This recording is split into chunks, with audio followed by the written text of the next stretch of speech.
નમસ્કાર દર્શક મિત્રો, ઇન્ડિયા પ્લસ ન્યૂઝમાં આપનું સ્વાગત છે।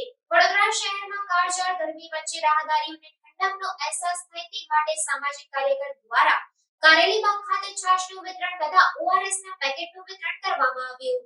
વડોદરા શહેરમાં હાલમાં કાળઝાળ ગરમી પડી રહી છે। તાપમાનમાં વધારો થઈ રહ્યો છે। વધુ તાપમાનના કારણે મૃત્યુ પણ થઈ શકે છે। ત્યારે રાહદારીઓને ઠંડકનો અહેસાસ થાય અને ગરમીમાં રાહદારીઓને રાહત મળે તે હેતુથી સામાજિક કાર્યકર કમલેશ પરમાર તેમજ સાથી મિત્રો વડીલો દ્વારા બાપા સીતારામ મડોલી વુડા સર્કલ પાસે કારેલીબાગ ખાતે રસ્તા પર જતા રાહદારીઓ માટે 300 લીટર છાશનું વિતરણ કરવામાં આવ્યું। સાથે ઓઆરએસના પેકેટનું પણ વિતરણ કરવામાં આવ્યું। સામાજિક કાર્યકર દ્વારા જણાવવામાં આવ્યું કે ગરમીનો પારો વધુ હોય ત્યારે આપના વિસ્તારોમાં આ પ્રકારની સેવા આપશો જેથી તાપમાન સામે રાહદારીઓને રાહત મળી રહે તેવી અપીલ કરવામાં આવી હતી। Reporter Dhavalsinh Solanki, India plus news, Vadodara.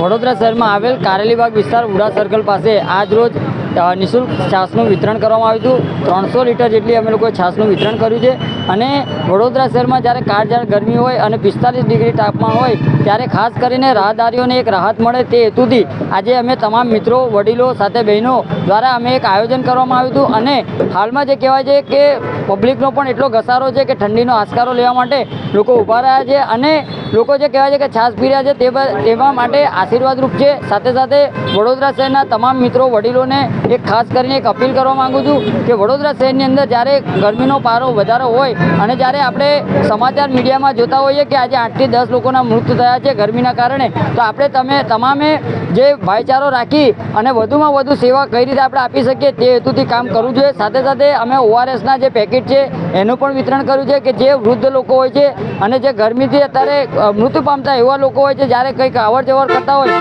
અને જે ગરમીના કારણે જે માનસિક માથું દુખતું હોય એવા લોકોને અમે ઓઆરએસ પણ આપી રહ્યા છીએ।